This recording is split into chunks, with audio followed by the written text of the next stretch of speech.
Hi there. Welcome to The Preventable, the podcast giving you a seat at the table with conversations about the intersection of alcohol, drugs, and mental health in everyday lives. Take a seat and join us. Welcome to The Preventable. With me today are two very, very new friends of mine, but I think we're going to develop a deeper relationship. Miss Geraldine and Belinda from the First Ladies Network are joining us here today. Welcome. Thank you. Thank you. So we got connected because of a partnership through a grantor that you all had called the Flourish Network. And Flourish has been mentioned on the show a couple of times before because Flourish is really trying to improve health outcomes for moms and babies, right? Particularly Black moms and babies. Yes, that's correct. And are really trying to improve or reduce, I should say, the infant mortality rates in the city of St. Louis. This is really where First Ladies Network has come from, right, is tackling infant mortality. Can you talk a little bit about what that term means and what some risk factors are or why things are different in certain communities? Or maybe not, maybe not at all. So talk a little bit about infant mortality. Okay, well, it was brought to our attention in as early as 2015 that the city of St. Louis and mainly the state of Missouri was considered one of the lowest income and the highest rate of infant mortality in the world because we are less than, or we have an increase of infant mortality that is greater than the third world. I'm sorry. We live in the United States of America. We have an abundance of stuff. We have healthcare that is out of this world. And yet you're telling me that our infant mortality rates are higher than a quote unquote third world country. That is correct. Absolutely. Why on earth is that? And by the way, if you're listening and you are not enraged by that, you should be. Absolutely. Right? So why is that? Help me understand. Well, from my understanding, the reason why is because, number one, a lot of the African American communities are underserved as far as access to prenatal care, which is where it all begins, access to postpartum care, access to things that are needed, such as diapers, such as at the prenatal stage, a doctor who will provide the appropriate vitamins that are needed for a mom to survive, just the appropriate care. Also, at the delivery stage, there are incidences of where doctors do not provide the same kind of treatment for African American moms because of a quote unquote thought that she can tolerate the pain. So a lot of mothers do not get epidurals. Because they're choosing not to have an epidural or because the doctor is not even offering it? Because the doctor is not even offering it. Because there's a perception that Black women can tolerate pain? Can tolerate pain. Can tolerate pain, yes. Greater than other cultures. Right. Y'all are blowing my mind right now. Well, this is all factual. And also, there is an increase in infant mortality because a lot of mothers, some do not even go to a hospital for care. And that is because of lack of insurance. Right. So they're underinsured, so they will not be provided the care that is necessary. Then we also find that even after children maybe are born, that they are underserved. Because available resources are not there within the African American community as they are in other communities. And it's really, it's looking at the health of the baby, but then it's also looking at the health of the mom, right? So my best friend is a nurse manager in New York City, and she's on the postpartum unit. And she, throughout the course of her tenure there have been more moms than I can count who have passed away during childbirth. and babies that are seemingly healthy, that for whatever reason, and presumably they have all the access to care that they could ever want, but for whatever reason, the baby doesn't survive. And so, I mean, I think that when people hear that moms and babies are not surviving in 2022, it is curious and it's unbelievable. Unbelievable. Right. Some of the things, too, that it came to realize, and we have probably in some ways even experienced it ourselves as moms. Growing up, a lot of times Black women were expected to be able to endure a lot of pain, stress, and a lot of times, even in my situation, as I was, starting to have children, things that might have been perplexing or things that might have concerned me, things that I just didn't feel comfortable about, I didn't really have anyone that I wanted to share that with. And a lot of that is because we were in some ways taught from early on that you just suck it up, quote unquote, and you move on. If you're struggling with something, and that of course ends up having an effect on your child because of what you're dealing with in your own, personal issues, that can stem over into the child. But it's something that in the Black families, a lot of us were, I'll say, taught that you take whatever you're dealing with, you'll be able to make it. You'll survive. It's okay. And so some of those prenatal and postpartum issues that I've come to identify over the past several years were things that I probably should have gotten some help with. But there are still people just like myself who are still struggling with those things. They don't know where they can go or who they can talk to. And so that's why we're so blessed that we have a safe haven. And that's really how the First Ladies Network sprang up, right? It's recognizing a need for a safe space to share prenatal and postpartum kind of experiences. And the thing that I'm so fascinated by is that it's peer-led. Absolutely. Right? So can you talk a little bit about the model for your program? And Geraldine, I know you're the founderess, but I also know you have a huge group of trained facilitators, Belinda being one of them. And I mean, did y'all just kind of come together one night over a kitchen table and say, wow, we wish we would have had this when we were moms? Or how did this come about? Well, this came about as a result of the Behavioral Health Network of Greater St. Louis initiating a program called PrEP. And that program was a program where they asked the SSM Health to come in and train first ladies of different churches, of different denominations. So let's back up a second. Yeah. So for somebody who is not a church person, so a first lady means what?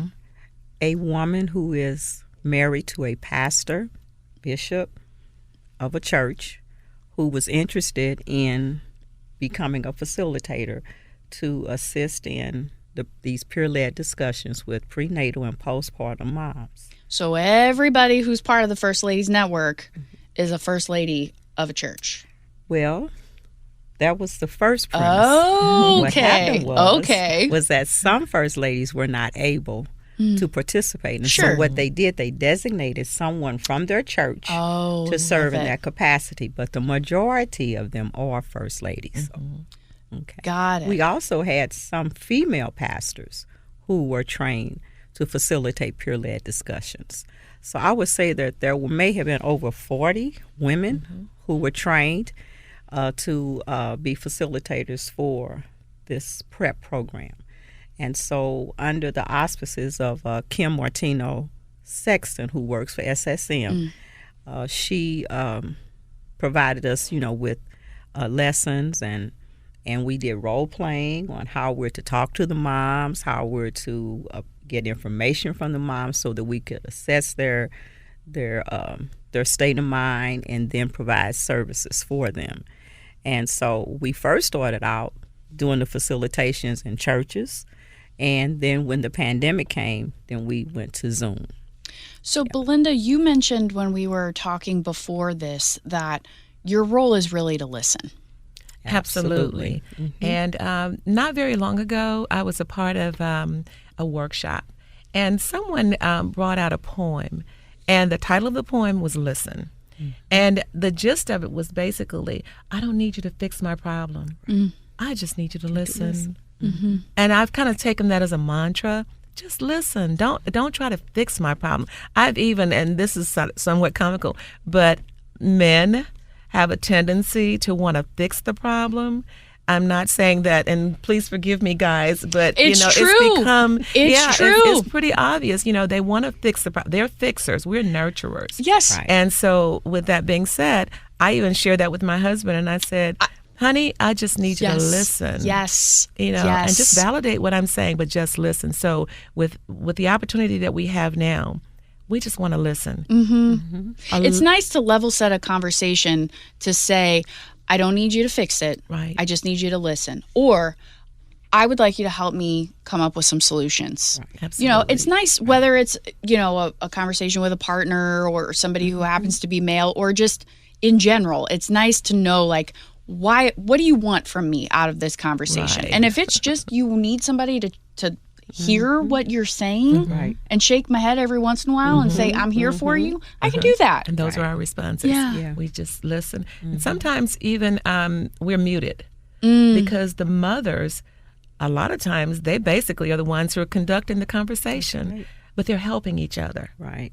One might have had an experience that the other person said, oh, wow, that's something that I just experienced, or I had that experience. How did you work that problem out? And so it's basically, sometimes it's just a matter of having the space available, and they can sometimes help each other.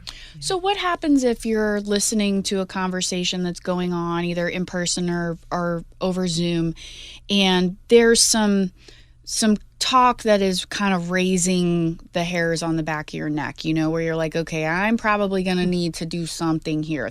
Then what happens? Because then that maybe goes from a conversation to something more and some greater support. So how does that then work? Well, basically how that will work is, first of all, remember that we're there to listen. Right. And so they talk about their issues, their problems. Other mothers will say, well, this is what I did. Why don't you try this? But then those hair-raising issues that you're talking about, sometimes what we have to do is offer a solution, such as refer them to a particular agency for assessment and evaluation, and then possible treatment, if that's the recourse. The second thing is we might have to refer them to an agency such as suicide prevention. We may have to refer them to BHR, Behavioral Health Response, where they can talk to a counselor. Right. Sometimes we have to refer them to BHN, Behavioral Health Network, where they can be connected to the resources that they might need. We can connect them to Safe Connections.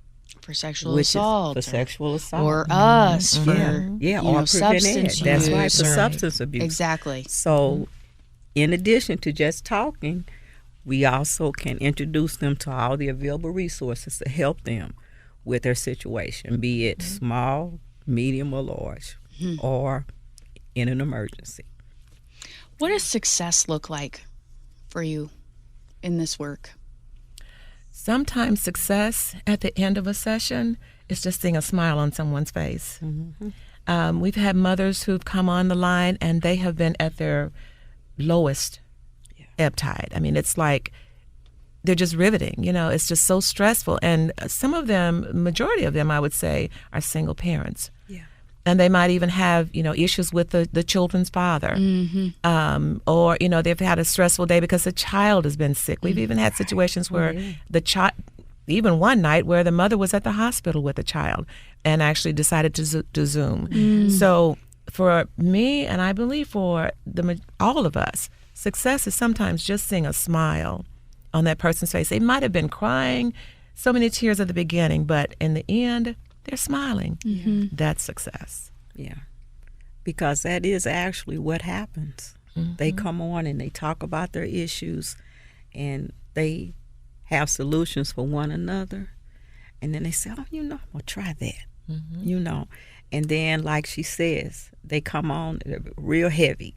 And we do like an assessment, of how they are when they first come on, and then how they are when they leave the session. Do they do a survey, or that's like you sort of looking? They do a survey. Okay. We use people, funders love outcomes.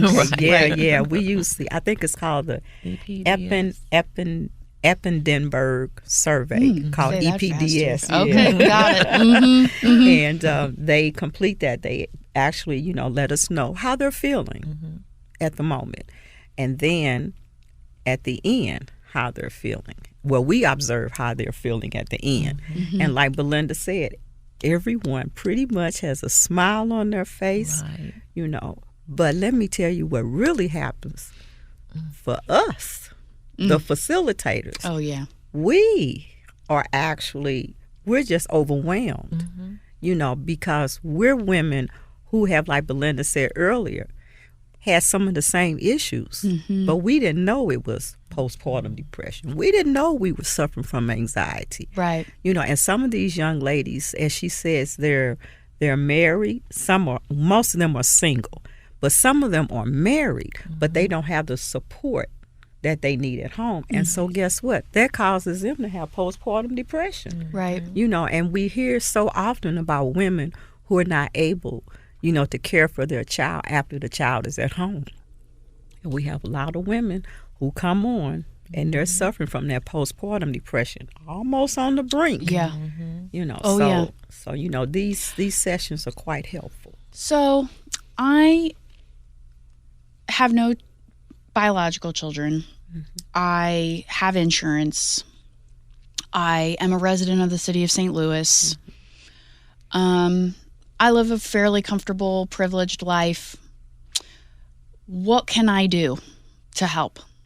What can I do to help moms and babies of people who live next door to me, people who don't have access, or people who maybe have the access but don't have the trust?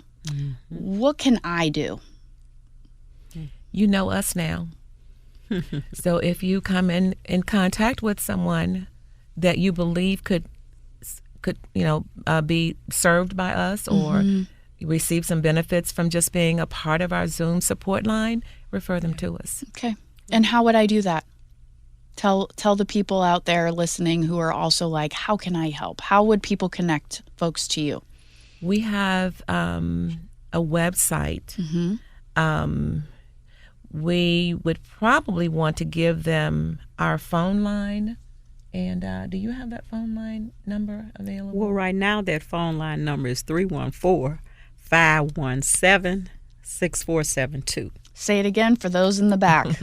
314-517-6472. And is this like a 9 to 5 sort of deal, or? It could be 24/7. It can be 24/7. Okay. Yeah. All right. Yeah. I have just learned a ton from you, and I really appreciate you shedding light on something that I think a lot of people don't talk about because it's uncomfortable. And you all are wonderful listeners. But thank you for doing the talking today. Thank you. All right. Thank you for allowing us the time. Yeah. If you like what you've heard, please consider rating, reviewing, and subscribing to The Preventable. Thank you all very much. You're welcome. Thank you. Thank you. Thanks for joining us at The Preventable, brought to you ad-free by Prevent+Ed. Prevent+Ed works to reduce or prevent the harms of alcohol and other drug use through education, intervention, and advocacy. Please visit their website at prevented.org. Like what you heard? Rate, review, and subscribe to stay up to date with what we are serving on The Preventable.